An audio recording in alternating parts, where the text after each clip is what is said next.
এইবাৰ ডাম্পাৰ নহয়, এইবাৰ ট্ৰাকে মহতিয়াই নিয়ে XUV 700 বাহন। এইবাৰ গধুৰ বাহন অৰ্থাৎ ট্ৰাকে মহতিয়াই নিয়ে XUV 700 বাহন। যি সময়ত হোজাই জিলাত ডাম্পাৰ আৰু ট্ৰিপাৰ দিনৰ ভাগত সম্পূৰ্ণৰূপে বন্ধ হৈ আছে, তেনে সময়ত গধুৰ বাহনে মহতিয়াই নিয়ে XUV 700 বাহন। দুৰ্ঘটনা সংঘটিত হোৱাত কোনো লোক আঘাতপ্ৰাপ্ত হোৱা নাই। যদিও XUV 700 বাহনৰ পাছফালে খুনামৰাৰ ফলত বাহনখন ক্ষতিগ্ৰস্ত হৈছে। ডবকাৰ ডিফু ৰোডত হৈছিল ট্ৰাক আৰু XUV 700 বাহনৰ মাজত দুৰ্ঘটনা সংঘটিত কৰি পলায়নৰ চেষ্টা কৰিছিল ট্ৰাকখনে। যদিও স্থানীয় ৰাইজে খেদি ট্ৰাকখন ৰখাই ডবকা আৰক্ষীক চমজাই দিয়ে।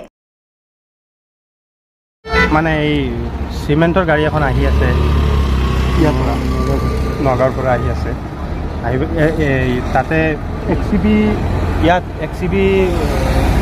500 নে কি গাড়ী এখন, এইখনত এই চিমেণ্টৰ গাড়ীখনে ডাইৰেক্ট খুন্দিয়াই দিছে।